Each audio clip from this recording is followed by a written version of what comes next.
Assalamualaikum warahmatullahi wabarakatuh. Perkenalkan, saya Muhammad Arfianto dari Universitas Negeri Semarang. Ingin mempresentasikan hasil penelitian dengan judul Prediksi Jumlah Transaksi JHT BPJS Ketenagakerjaan Semarang Majapahit selama pandemi COVID-19 menggunakan metode Fazzi Mamdani berbantuan MATLAB. Latar belakang. Jaminan Hari Tua merupakan program penghimpunan dana yang ditunjukkan sebagai simpanan yang dapat dipergunakan oleh peserta, terutama bila penghasilan yang bersangkutan terhenti karena berbagai sebab. Dalam logika Fazzi terdapat salah satu metode, yaitu metode Fazzi Mamdani. Nah, menurut Zainal 2018, metode Mamdani merupakan metode yang fleksibel terhadap data yang ada. Kelebihan metode Mamdani adalah metode ini lebih dapat diterima oleh banyak pihak dan lebih cocok dengan permasalahan yang ada. Karena pentingnya pengolahan data tersebut, maka diperlukan suatu pengaplikasian data dengan menggunakan komputer.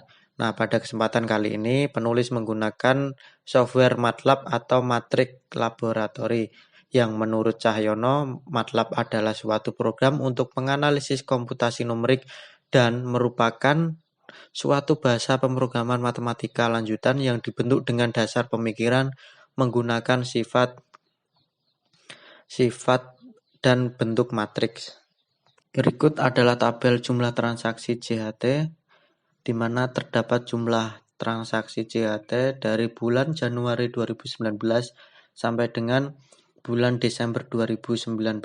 Berikut juga tabel jumlah transaksi JHT, di mana di sini terdapat informasi lagi, di mana terdapat jumlah rata-rata pelayanan setiap jamnya dan rata-rata jumlah kedatangan peserta JHT setiap harinya. Nah, kita masuk ke pembahasan, yaitu ada fazifikasi, di mana untuk fazifikasi yang pertama adalah menentukan variabel input dan variabel output.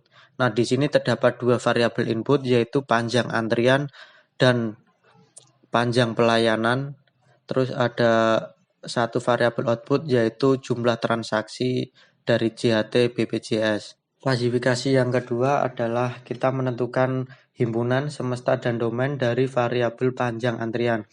Nah, dalam variabel panjang antrian ini terdapat 3 himpunan, yaitu ada pendek, sedang, dan panjang.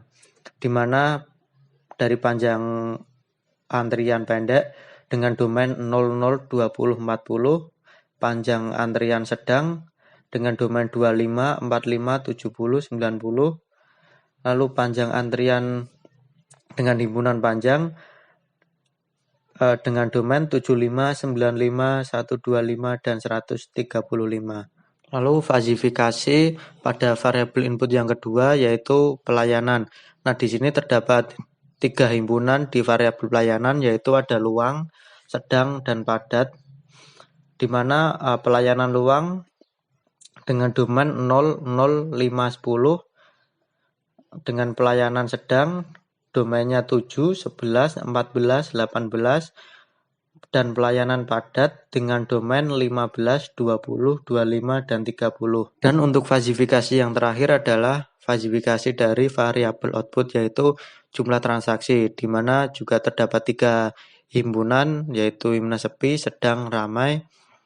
Nah, untuk jumlah transaksi sepi dengan domain 0, 0, 500, 1000, jumlah transaksi sedang dengan domain 700, 1100, 1900, dan 2500.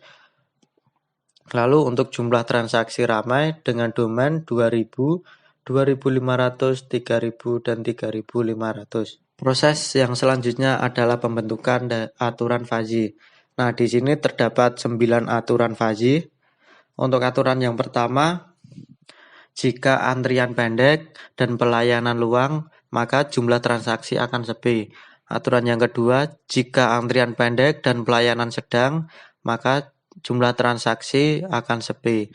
Yang ketiga, jika antrian pendek dan pelayanan padat, maka jumlah transaksi akan sedang. Yang keempat, jika antrian sedang dan pelayanan luang, maka jumlah transaksi akan sedang. Yang kelima, jika antrian sedang dan pelayanan sedang, maka jumlah transaksi sedang. Yang keenam, jika antrian sedang dan pelayanan padat, maka jumlah transaksi akan ramai. Yang ketujuh, jika antrian panjang dan pelayanan luang, maka jumlah transaksi akan sedang.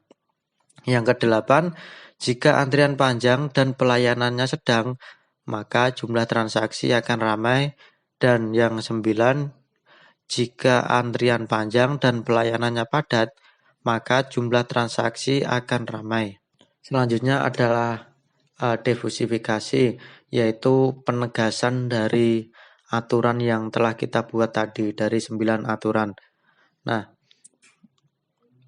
untuk yang pertama, ketika antriannya berjumlah 29 dan dia kategorinya pendek dan pelayanannya terdapat 8 pelayanan orang dan dia merupakan kategorinya luang, maka jumlah transaksi kita perkirakan sejumlah 881 dan dia merupakan kategori sepi.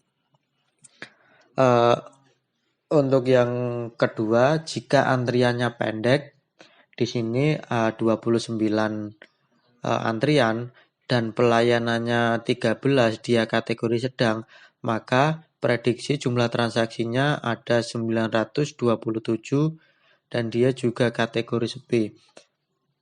Dan untuk sampai 9R9 itu kita sudah uji dan hasilnya sesuai dengan aturan yang sudah kita buat sebelumnya. Yang terakhir adalah simpulan. Berdasarkan pembahasan di atas, ada beberapa hal yang dapat disimpulkan antara lain.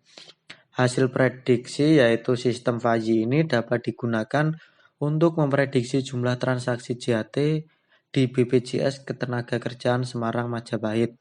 Kemudian, pengujian terhadap hasil prediksi menggunakan Fuzzy bagi perusahaan dapat memperkirakan dalam pengambilan keputusan berdasarkan kriteria yang telah dibuat. Selanjutnya, berdasarkan perhitungan yang dilakukan, maka diperoleh 9 aturan pengujian di mana akan diperoleh hasil prediksi transaksi yaitu sepi, sedang, dan ramai.